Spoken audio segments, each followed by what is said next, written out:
Assalamualaikum warahmatullahi taala wabarakatuh. Bertemu lagi dengan Ustazah Linda. Hari ini kita akan pelajari satu tajuk baru. Okey, jom kita sama-sama bincangkan apakah tajuk yang akan kita pelajari.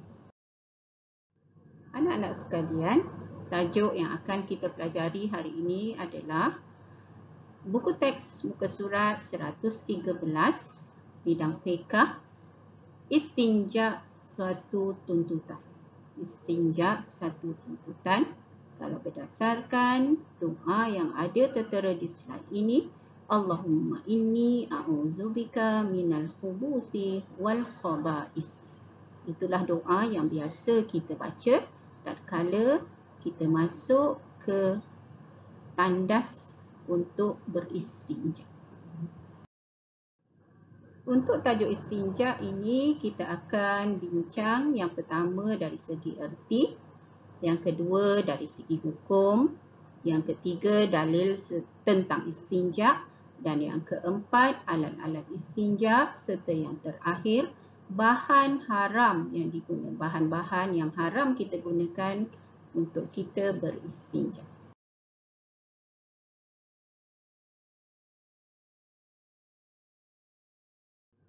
Kita lihat istinja dari segi bahasa.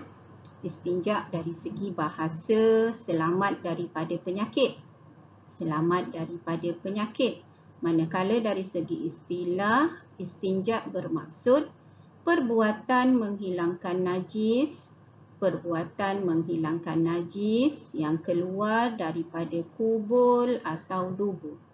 Perbuatan menghilangkan najis yang keluar daripada kubul atau dubur. Dengan erti kata lain, kita membersihkan kubul dan dubur kita tatkala ataupun selepas kita membuang air kecil atau air besar.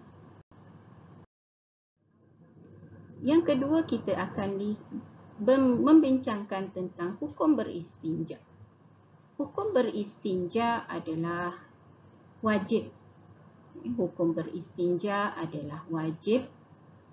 Sesiapa yang tidak beristinja dianggap berdosa. Sesiapa yang tidak beristinja dianggap berdosa kerana mereka tidak suci daripada najis. Mereka tidak suci daripada najis menyebabkan apa-apa sahaja ibadah yang mereka lakukan adalah tidak sah. Mari sama-sama kita lihat dalil istinja.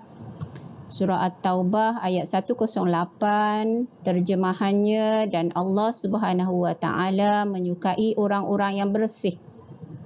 Bismillahirrahmanirrahim. Wallahu yuhibbul mutahhirin. Manakala daripada hadis an Anas bin Malik radhiyallahu anhu qala kana Nabi sallallahu alaihi wasallam iza kharaja lihajatihi aji'u ana wa ghulamun ma'ana idawatun min ma'in yakni yastanji bihi. Riwayat Al-Bukhari yang bermaksud Anas bin Malik radhiyallahu anhu berkata, jika Nabi sallallahu alaihi wasallam keluar untuk qada hajat, maka aku dan budak suruhanku akan membawa bekas berisi air agar baginda dapat beristinja dengannya. Ini menunjukkan bahawa istinja adalah satu tuntutan atau keperluan, kerana tanpa beristinja ataupun tidak dilaksanakan istinja, maka hukumnya berdosa kerana dia dianggap berada di dalam kekotoran. Malahan orang yang tidak beristinja, maka ibadat yang dilakukannya seperti solat, tawaf juga tidak sah. Kita lihat sama-sama tentang alat-alat istinja terbahagi kepada dua. Yang pertama, air mutlak, beristinja dengan air mutlak. Dan yang kedua, batu atau benda-benda kesat. Batu atau benda-benda kesat. Ustazah terangkan di sini, penggunaan tisu basah untuk beristinja adalah tidak sah kecuali didahului dengan tisu yang kering. Saya ulang, penggunaan tisu basah untuk beristinja adalah tidak sah kecuali kita mendahulukan beristinja tersebut dengan tisu kering terlebih dahulu. Di sini Ustazah paparkan alat-alat beristinja dengan gambarnya sekali. Anak-anak boleh lihat. Yang pertama tisu, yang kedua batu, yang ketiga kertas, yang keempat kulit kayu, yang kelima kain, dan yang keenam kita boleh beristinja juga menggunakan daun-daun kering. Benda yang haram digunakan untuk beristinja yang pertama adalah benda yang dihormati. Maksud benda yang dihormati ini adalah seperti makanan dan tulang-tulang. Makanan dan tulang-tulang. Kita juga diharamkan beristinja dengan benda-benda yang berbahaya. Saya ambil contoh di sini, benda yang berbahaya adalah seperti kaca. Di samping boleh melukakan, permukaannya agak licin. Jadi berbahaya untuk sesiapa yang beristinja menggunakan bahan tersebut. Kita juga diharamkan beristinja dengan benda yang najis. Saya terangkan di sini benda yang najis walaupun ia merupakan alat-alat istinja tetapi terdapat najis. Contohnya, kita beristinja dengan tisu tetapi di atas tisu tersebut terdapat najis lain. Maka kita dilarang atau haram menggunakan tisu tersebut kerana terdapat benda yang bernajis. Kita juga dilarang ataupun haram beristinja dengan alatan yang bernilai.